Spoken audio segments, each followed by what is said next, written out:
Thank you. It's an honor to be here today, and I'd like to present our vision of smart TV and where we see it going and the solutions that we hope to provide to the market to incorporate our solutions and also yours. Now, in the past, basically TV has been limited to whatever the broadcasters and cable satellite companies would offer you. They would tell you what you can watch and when you can watch it. And over time, they added the ability to select what you want to watch via an electronic program guide, and they added additional services such as video on demand and some pay-per-view channels. However, anything else you wanted to do, you had to run and use a computer to do it. Today what you have is a much more wide selection. Basically, IPTV services provide much more content to the home, so you have essentially thousands of channels to choose from. And also they give features such as whole home PVR, voice over IP, high-speed internet connection, etc. Also recently, online content has become very widely available. You have the Netflix and YouTube available around the world, and that's becoming more mainstream, and some customers actually drop their cable or satellite connection and view all content over the internet now. There's a trend towards that happening. At the same time, social networking, such as Twitter and Facebook, have become very popular. And what's unique is that in each country, they have their own set of online content providers and social network providers. So that has to be tailored for each country and region. With digital video cameras and digital cameras, personal content has become more prevalent. So now at home you may have tens of thousands of photographs that you like to view once in a while. You may have hours upon hours of video recordings you did while on vacation.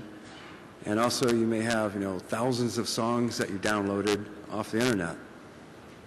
And then just recently, you have 3D video and video conferencing that can occur over the CE products. Now, you can do a lot, but that requires a lot of boxes connected to the TV because no one box does everything. And so you have to switch between the different boxes, depending on what you wish to do, and you still have to run to the computer once in a while.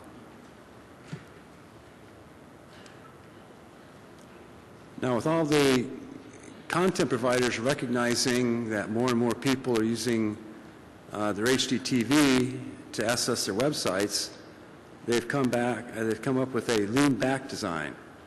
So basically, you access their content through the 10-foot viewing experience of the TV, and that makes the content easier to navigate and easier to enjoy. So what you see are the content providers now offering 3 different user interfaces for their sites. Okay, one for the computer, one for mobile devices, and one for HD TVs.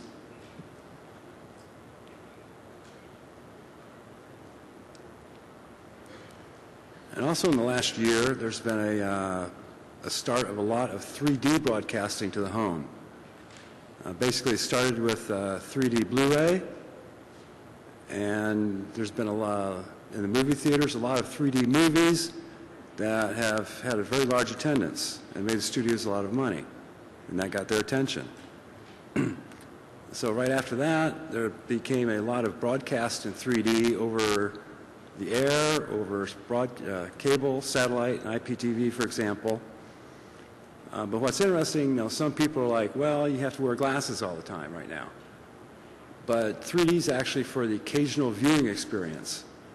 So for a premiere movie or a premiere sporting event, you'll watch that in 3D. Also, interestingly, over-the-top content, such as Netflix and YouTube, support 3D video. So you can go to the YouTube site and for 3D content, select that you want to watch this program in 3D and select what type of 3D format you wish to view it in. And an interesting report from Cisco was that by 2014, most of the internet traffic will be video. So that'll be a combination of video for internet TV and mobile devices and HD TV. But as you can see, it's up in around the 90% range will be video.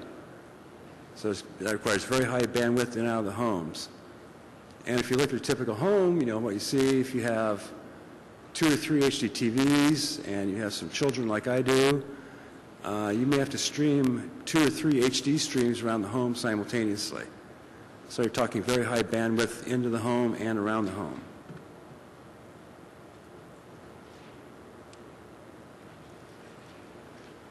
Now what's happening, you have all this content available from all these sources around the world, all different kinds of content in different formats, different resolutions, different types such as video, photographs, music, etc. And so what people are working on now are new schemes to be able to find that content very easily for the user. And you have several companies now working on new user interfaces that essentially will scan all of the content on the internet, determine what content is coming from your cable service provider, for example, and also the content you have on your home network, and pulls that all together in one nice, easy-to-use interface so you can find what you want very easily. And right now, a lot of research is going on in that area. And as you see, some of the user interfaces are actually extremely sophisticated, with multiple video decoding, 3D special effects, everything.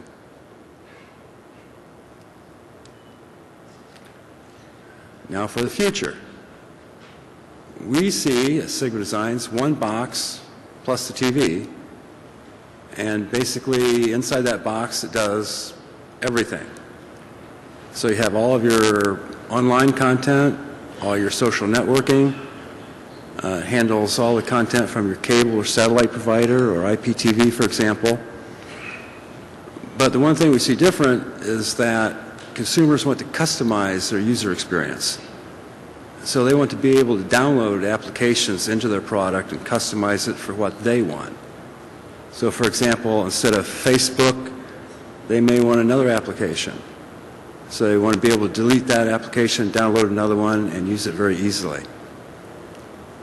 The other thing we see is a very tight integration with mobile devices. Okay? Basically, if you have recordings on your set-top box, you may want to be able to push that to your mobile device no matter where you are in the world, so you can watch it and enjoy it.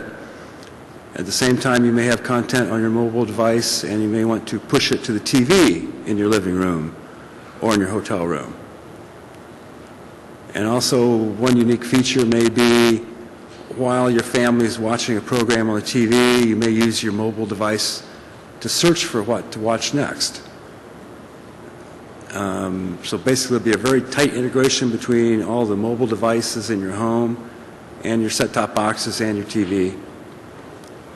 The next step that we've seen a lot of interest in recently is home integration. And basically, what that entails is through your television or your mobile device or through your computer, you can control your lighting, for example. So I can make sure all the lights in the home are turned off except for the room I'm in.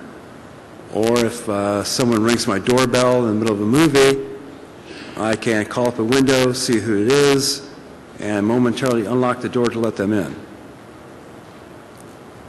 The other major factor is that the device network connectivity inside the home. One problem is that homes around the world are all built differently. Okay, you may not have Ethernet jack in every room. Okay, so you may see a blend of Ethernet and phone line, power line, and coax networking all done within the home, all integrated as one big network. And then the big thing that we see happening is you as a user will be able to find any content from anywhere and enjoy it on any device that you own anywhere in the world. I guess I need to talk louder, okay? Oops. Thank you. A little bit further.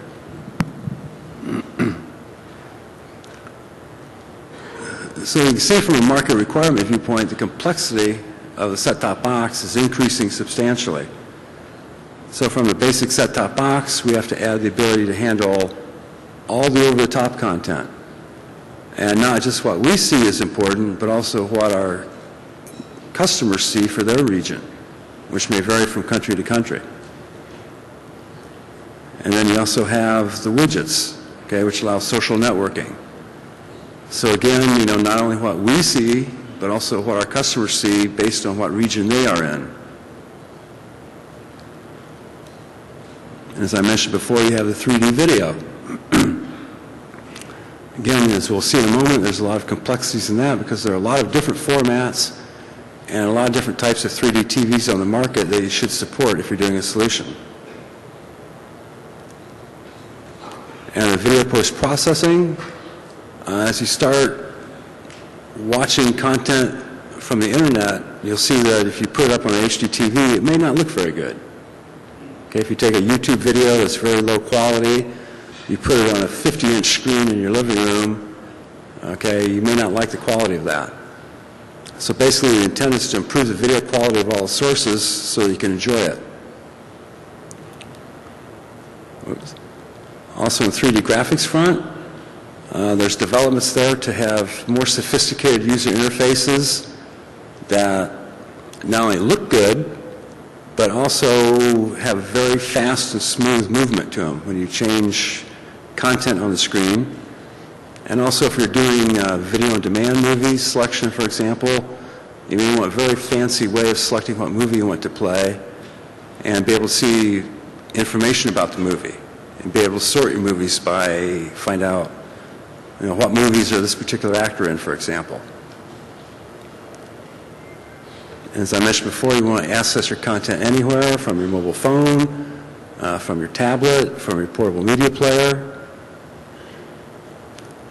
and your network connectivity. So you can see there's multiple ways of connecting devices inside the home, all of which have to be connected transparently. And finally, the home controlled monitoring, where you can control the lights and monitor your security and things and energy management within the home. And that's just a start. That's what we see. Okay, you may see additional things that will support moving forward. Now, one of the most interesting things happening is the set-top box front, where initially, in fact currently, you have a set-top box for every TV in the home. That's very costly for a service provider. Okay, you may have like for example, I have 3 set-top boxes.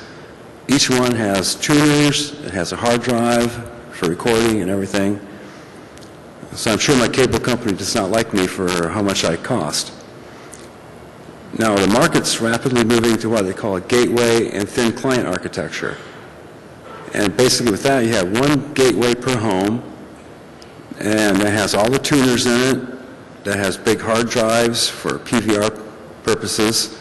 It supports the voice over IP, all the conditional access and everything. And then for each TV, you have a very low-cost thin client. And there are currently 2 standards being worked on to support this architecture, one from the RVU Alliance and one from the CEA. And basically in this scenario, the gateway controls everything in the thin client. It interprets IR commands that the user gets from remote control. It draws all the graphics on the TVs and everything. But then also what's happening is some companies or service providers want to take the gateway, and instead of it being a physical box in the home, they want to put it on the cloud. And so basically in the home, all you'll have is a lot of thin clients, one for each TV, each one running a simple web browser. So you have is a lot of thin clients, one for each TV, each one running a simple web browser. So you can see there's a lot of things happening in the market from all different directions. And I mentioned some of the communications briefly, but what you have is a wide variety of technologies for communications outside the home, but also inside the home. And those all have to be meshed together transparently so all the communications occur without any delays.